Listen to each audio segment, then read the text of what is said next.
안녕하세요. 혹시 세금 신고 답변했는데 아차 하고 실수 발견하신 적 있으세요? 그럴 때 좀 당황스럽잖아요. 어떻게 해야 하나 싶고. 오늘 저희가 깊이 파볼 자료들이 바로 이럴 때 정말 유용한 제도, 국세기본법상 수정신고에 대한 겁니다. 이게 복잡해 보여도 잘 알면 세금 문제도 스스로 바로잡고 어쩌면 가산세 부담까지 확 줄일 수 있거든요. 자, 바로 한번 시작해 볼까요? 네. 세금 신고 후에 오류를 발견했을 때, 진짜 중요한 안전장치가 바로 이 수정신고 제도죠. 그러니까 법정 기한 안에 신고서는 잘 냈는데 나중에 보니까 이거 잘못됐네 하는 걸 발견한 거예요. 그걸 이제 과세관청, 그러니까 세무서에서 세금을 딱 정하거나 고치기 전에 납세자가 먼저 자발적으로 고치는 거죠. 여기서 제일 중요한 건 역시 자발성하고요. 또 시기, 타이밍이에요. 아, 자발성하고 시기요? 네. 단순히 실수 고치는 걸 넘어서 성실하게 납세 의무를 다하려는 그런 의지를 보여주는 것이기도 하고요. 오, 그냥 절차만 있는 게 아니었군요. 의미가 깊네요. 그럼 누가 또 어떤 경우에 이 수정신고를 할 수 있는 건지 좀 더 자세히 들어가 볼까요? 아무나 다 되는 건 아니겠죠? 맞아요. 아무나는 아니고요. 가장 중요한 전제 조건이 하나 있어요. 일단 정해진 법정 신고 기한 안에 정상적으로 과세표준 신고서를 냈어야 합니다. 이게 기본이에요. 아, 기한 내 신고. 그게 필수군요. 네. 만약에 기한을 놓쳐서 늦게 신고했다. 이걸 기한 후 신고라고 하거든요. 네네. 아니면 아예 신고를 안 했다. 그러면 수정신고 대상이 아닙니다. 그건 다른 절차로 가야 해요. 그렇군요.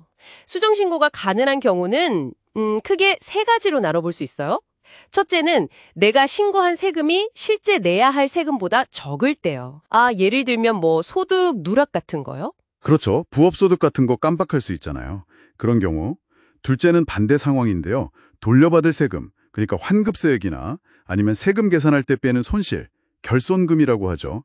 이걸 실제보다 너무 많이 신고했을 때 이것도 수정해야 하고요. 아, 너무 많이 신고해도 문제군요. 네. 마지막으로는 신고서 자체에 오류가 있거나 빠진 내용이 있을 때예요.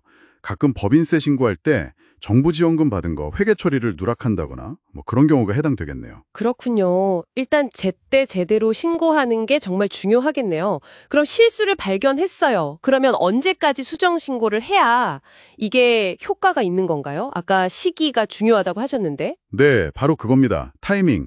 이게 정말 중요하면서도 어떻게 보면 좀 흥미로운 지점인데요. 세무서에서 그 세금에 대해서 최종적으로 자, 이만큼 내세요 하고 딱 정하는 거. 이걸 결정 통지라고 해요. 네, 결정 통지. 그리고 원래 신고한 내용에 문제가 있어서 이거 고치세요 하는 걸 경정 통지라고 하고요. 바로 이 통지를 받기 전까지 수정 신고를 완료해야 합니다. 아, 통지 받기 전까지. 네, 상속세나 증여세처럼 정부가 처음부터 부과하는 세금은 결정 통지 전. 그리고 법인세, 소득세, 부가세처럼 우리가 직접 계산해서 내는 세금들은 세무서의 경정 통지 전까지죠. 그럼 통지 전에 하면 뭐가 좋은 건데요? 이게 핵심인데요. 통지 전에 수정 신고를 하면 가산세를 크게 감면받을 수 있어요. 얼마나 빨리 하느냐에 따라 감면율이 달라지는데 법정 신고 기한 지나고 1개월 안에 하면 90%까지도 감면돼요. 와, 90%요? 엄청나네요. 그렇죠. 3개월 내면 75%, 6개월 내면 50% 이런 식으로 줄어들긴 하지만 그래도 상당하죠. 이야, 이건 진짜 빨리 발견하고 빨리 움직여야겠네요. 맞습니다. 만약에 세무서에서 별다른 조치가 없었다. 그러면 세금을 부과할 수 있는 법적인 시효가 있거든요. 그걸 국세부가 제척기간이라고 하는데 이게 끝나기 전까지는 원칙적으로 수정신고가 가능은 합니다. 근데 가산세 혜택은 앞서 말씀드린 기간 내에 해야 크죠. 알겠습니다. 그야말로 스피드가 생명이네요. 그럼 실제로 수정신고는 어떻게 해요?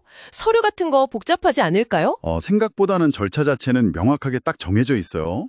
과세표준 수정신고서 및 추가자진 납부 계산서라는 이름은 좀 길지만 정해진 서식이 있습니다. 네, 이름이 좀 어렵네요. 네, 이걸 작성해서 관할 세무서에 내면 됩니다. 물론 요즘은 홈택스 통해서 전자신고로도 다 가능하고요. 아, 홈택스 편하죠. 그렇죠. 근데 여기서 좀 주의할 점은 처음에 신고할 때 냈던 서류들 있잖아요. 그중에서 이번에 수정하는 내용이랑 관련된 서류가 있다면 그 수정된 내용이 반영된 서류도 같이 내야 한다는 거예요. 아, 관련 서류까지? 네. 예를 들면요? 네, 예를 들어서 소득금액 계산이 틀려서 고쳤다. 그러면 수정된 소득금액 영세서 같은 걸 같이 첨부하는 거죠. 알겠습니다. 이렇게 수정신고서를 내면 새로운 세금액이 딱 확정이 되고요. 만약에 더 내야 할 세금이 생겼다. 그러면 당연히 그 세금까지 자진해서 납부를 해야 마무리가 됩니다. 그렇군요. 서식 이름은 길지만 뭐 정해진 절차대로 하고 추가 세금 있으면 내고 하면 되는 거네요. 자, 그럼 오늘 얘기 나눈 것들 핵심만 딱 정리해 볼까요? 결국 이 수정신고라는 건 세금 신고하고 나서 내가 실수했네 이걸 발견했을 때 세무서에서 알기 전에 내가 먼저 스스로 바로잡는 거죠. 그렇게 하면 일단 성실하다는 인상들 주고 동시에 가산세라는 금전적인 부담도 확 줄일 수 있는 아주 유용한 제도다. 역시 핵심은 스스로 그리고 빠르게인 것 같습니다. 맞죠? 정확합니다. 아주 핵심을 잘 짚으셨어요. 이걸 좀 더 큰 그림에서 보면요. 이 수정신고는 납세자한테 스스로 잘못을 고칠 기회를 주는 거잖아요. 네, 그렇죠. 그러면서 불필요한 행정력 낭비도 줄이고 뭐랄까 좀 더 성숙한 납세 문화를 만드는 데도 기여하는 제도라고 볼 수 있어요. 납세자랑 과세당국 사이에 신뢰를 쌓는 데도 긍정적인 역할을 하고요. 신뢰 구축에도 도움이 되는군요. 네. 여기서 한 걸음만 더 나아가 보면 이런 질문도 던져볼 수 있을 것 같아요. 물론 이렇게 실수를 나중에 바로잡는 사후 조치로서의 수정신고. 중요하죠. 정말 중요합니다. 그런데 애초에 신고할 때부터 정확하게 할 수 있도록 돕는 그런 사전적인 지원책이나 제도에는 어떤 것들이 있을까? 그리고 우리는 그런 것들을 어떻게 더 잘 활용할 수 있을까? 한번 고민해보는 건 어떨까 싶습니다. 이게 오늘 저희가 여러분께 던져보는 마지막 생각거리가 되겠네요. 네, 사후 조치도 중요하지만 애초에 잘 할 수 있는 사전적인 방법들을 고민해보자 좋은 질문인 것 같습니다. 오늘 국세기본법상 수정신고에 대해서 정말 깊이 있게 잘 살펴봤습니다. 이 정보가 여러분의 현명한 납세 생활에 실질적인 도움이 되셨기를 바랍니다. 저희는 다음에도 유익한 정보로 찾아뵙겠습니다.